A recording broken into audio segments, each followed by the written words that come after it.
So hello and welcome back to the channel vroom vroom MJ. मैं हूं आपका host and दोस्त मनीष। अगर आप प्लान कर रहे हैं होंडा एक्टिवा को ओन करने की तो ये वीडियो आपके लिए हो सकता है बहुत ही हेल्पफुल। इस वीडियो में हम डिस्कस करेंगे कि कितनी डाउन पेमेंट और कितनी मिनिमम ईएमआई के साथ हम स्कूटर को कर सकते हैं ओन। तो वीडियो को लास्ट तक ज़रूर देखना और चैनल को कर लेना सब्सक्राइब। तो लेट्स स्टार्ट द वीडियो। तो एक्टिवा में मिलते हैं आपको तीन ट्रिम्स, एक तो है स्टैंडर्ड, दूसरा है डीएलएक्स और तीसरा है एच स्मार्ट। इस वीडियो में हम बात करेंगे डीएलएक्स मॉडल के बारे में क्योंकि ये सबसे वैल्यू फॉर मनी रहेगा, क्योंकि स्कूटर में आपको अलॉय व्हील्स और डिजिटल स्क्रीन देखने को मिल जाती है विद मोबाइल चार्जिंग सॉकेट, जिसका ऑन रोड प्राइस चंडीगढ़ में है 94,500 रुपीज़। तो चलिए जानते हैं कि कितनी मिनिमम डाउन पेमेंट करके और कितनी मैक्सिमम ईएमआई के साथ हम इसे ओन कर सकते हैं। तो जो हमारा पहला प्लान रहेगा वो रहेगा 15,000 का, यानी कि 15,000 की डाउन पेमेंट के साथ जो है हमारा प्लान क्या बनेगा। तो चलिए करते हैं शुरू। तो 15,000 की down payment, rate of interest हम यहाँ लेके चलेंगे 9.75% का, और हमारा जो टेन्योर है वो रहेगा 2 साल का, यानी कि 24 महीने का। तो हमारी जो ईएमआई है वो बन जाएगी 3662, यानी कि 3662 रुपये। अगर आप अपनी ईएमआई को यहाँ पर कम करना चाहते हैं तो हम 3 साल का प्लान ले सकते हैं, जिसमें हमारी ईएमआई है वो कम होकर हो जाएगी 2558 रुपये।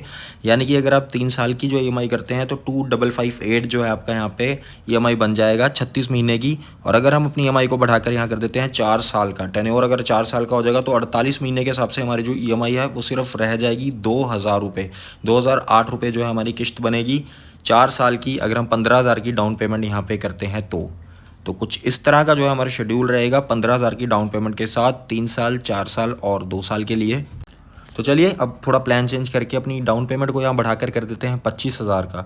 तो अगर हम 25,000 की डाउन पेमेंट करते हैं तो हमारी जो 2 साल की किस्त, यानी कि 2 साल की जो हमारी ईएमआई बनती है 24 महीने की, वो बन जाएगी 3202, यानी कि 3202 रुपये की आपकी ईएमआई बन जाएगी यहाँ पर 2 साल के लिए। और अगर हम उसको बढ़ाकर कर देते हैं 3 साल का, तो 3 साल की ईएमआई के साथ हमारी ईएमआई कम होकर हो जाएगी 2236 रुपये, यानी कि पूरा लगभग आपको 1,000 रुपये का फ़र्क जो है पड़ जाएगा।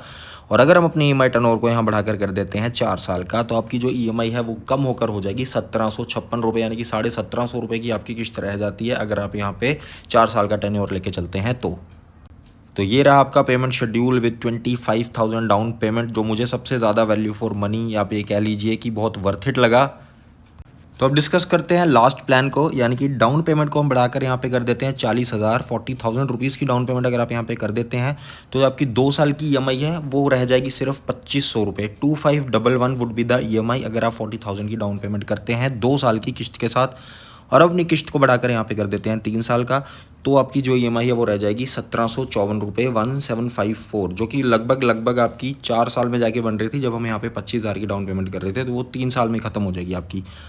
तो अगर हम आपको 4 साल का टर्नओवर देते हैं तो 4 साल के टर्नओवर से आपकी ईएमआई रह जाएगी सिर्फ 1,377 रुपये, 1377, सिर्फ 1,377 रुपये आपकी ईएमआई रह जाती है 4 साल के टर्नओवर के साथ। तो ये रहा आपका पेमेंट शेड्यूल 4 साल का, और that's all from my side. ये था मेरे तरफ से सारा फाइनेंस डिटेल। अगर आप 2 साल, 3 साल या 4 साल तक की ईएमआई ऑप्ट करते हैं विद 15,000, 25,000, 40,000 डाउन पेमेंट, तो इसके साथ मैं करता हूँ वीडियो क्लोज और आपको मिलता हूँ नेक्स्ट वीडियो में। तब तक के लिए आई विश कि बहुत जल्दी ये स्कूटर आप अपने घर लेके आएँ, या कोई और स्कूटर आप प्लान कर रहे हैं तो उसे भी बहुत जल्दी आप ओन करें। ये 2025 आपके लिए बहुत अच्छा जाए। So see you soon in the next video. Till then stay tune, bye bye.